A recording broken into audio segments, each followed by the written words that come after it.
it's a great job, but it's not as romantic, I think, as a lot of people you might think.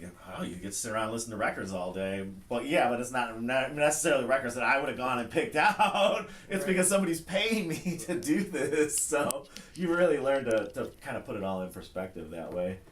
And at the Beachland, I ran sound, I tended bar, I was the bar manager for a while. I had built their original website back in the day, and so I had done pretty much everything that you could do there without owning the place.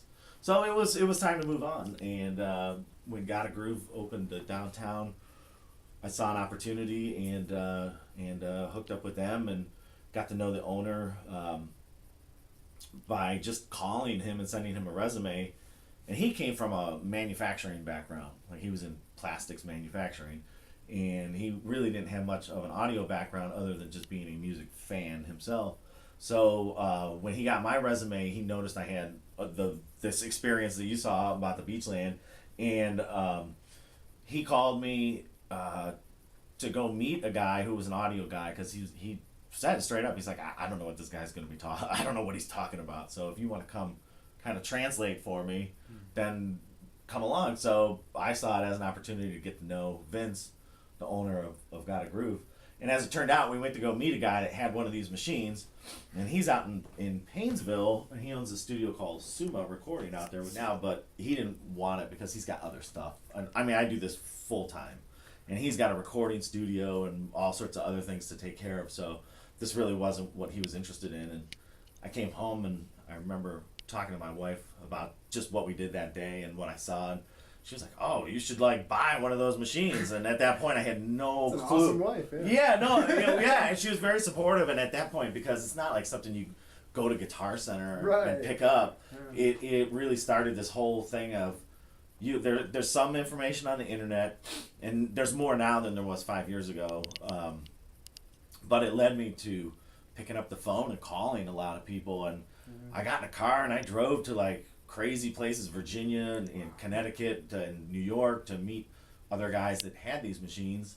And one of those leads led me to the gentleman that sold me my first machine. So it all just kind of worked out, and with Bonnie's support, we sat down and we did actually write like a business plan. I mean, I wrote a hardcore, if I cut this many records a week, I will make this much money, and then I knew I was going to have some business because Got a Groove agreed to this like supply arrangement that said if somebody doesn't contract an outside cutter to do the work, then it flows through to you. So this one is 21 minutes, so that would be considered moderately long. But there was also like an acoustic song on there at the end, so it kind of helps save a little space.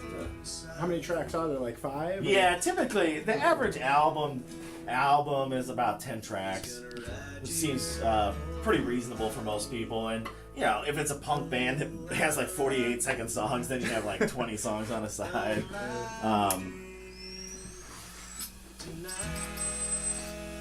So if we had gotten this, we would probably do some like test cutting before, and that's where we'd use like these dub plates here, or acetates or lacquers, or the multiple names you can call them. This is helium. This actually gets pumped through this cutter head to help cool it down. They use a similar idea in MRI machines, which use heavy magnets too.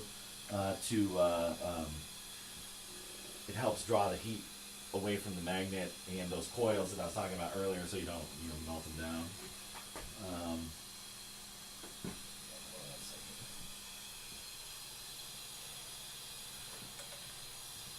So the audio, if you look up on the screen, you see like kind of 3 instances of the same audio all kind of stacked on top of each other.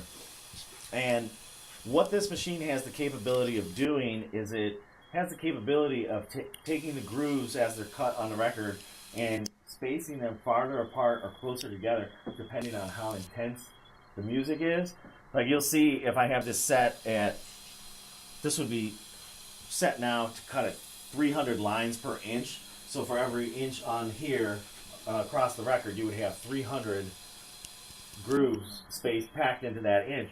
But you'll see when we turn the music on that it changes So what we're doing is we're actually feeding the same music into various parts of the machine, and it can kind of, since this was made like in the 70s, they call it a computer, but it's really not.